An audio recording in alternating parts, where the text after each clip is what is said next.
ప్రార్థన చేశాడు. 20 ప్రార్థనే సుదీర్ఘమైన ప్రార్థన చేశాడు. సొలొమోను పరిపాలన ప్రార్థనతో ప్రారంభించబడింది. సహోదరి సహోదరులు, మీ జీవితంలో ప్రతి పని ప్రార్థనతో ప్రారంభిస్తే మంచిది. మీ దినాన్ని ప్రార్థనతో ప్రారంభించండి. మీ ప్రయాణాన్ని ప్రార్థనతో ప్రారంభించండి. మీ పనిని ప్రార్థనతో ప్రారంభించండి. ప్రతి ప్రయత్నాన్ని ప్రార్థనతో ప్రారంభించండి. పరిచర్యను ప్రార్థనతో ప్రారంభించండి. ప్రతిఫలం అద్భుతంగా ఉంటుంది. హడావిడిగా లేచిపోవడం, హడావిడిగా రెడీ అయిపోవడం, హడావిడిగా బయటికి ఉద్యోగానికి వెళ్ళిపోవడం మంచిది కాదు.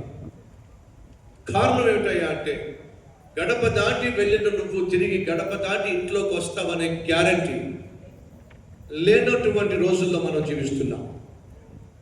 మన ప్రార్థన మన చుట్టూ కంచె వేస్తుంది.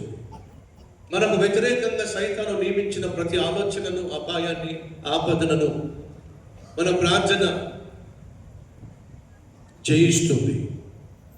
కాబట్టి సంగమా, ఈ పనిని, ఈ ప్రయాణాన్ని, ఈ ప్రయత్నాలను ప్రార్థనతో ప్రారంభించండి. ప్రతి దినాన్ని. మందిరాన్ని ప్రారంభించిన తర్వాత సొలొమోను చేసింది ఏంటో తెలుసా? ప్రార్థన, సుదీర్ఘమైన ప్రార్థన చేశాడు. 22వ వచనం నుంచి 54వ వచనం వరకు సుదీర్ఘమైన ప్రార్థన చేసి ఆ ప్రార్థన సారాంశాన్ని చివరిగా 5 విషయాల్లో తేల్చేశాడు. తన ప్రజలందరికీ 5 విషయాలు తెలియచేశాడు. ప్రార్థన సారాంశం, మొదటిగా, ప్రభువా నీ తోడు కావాలి. ఏమంటున్నాడు చూద్దాం రండి. 8వ అధ్యాయము 57వ వచనము.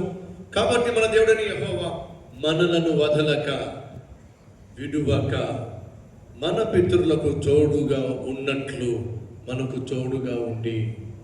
ఏం కోరుకుంటున్నాడు? దేవుని తోడు కోరుకుంటున్నాడు. అంటే అర్థం ఏమిటి? ప్రభువా మాకు తోడుగా ఉండాలి.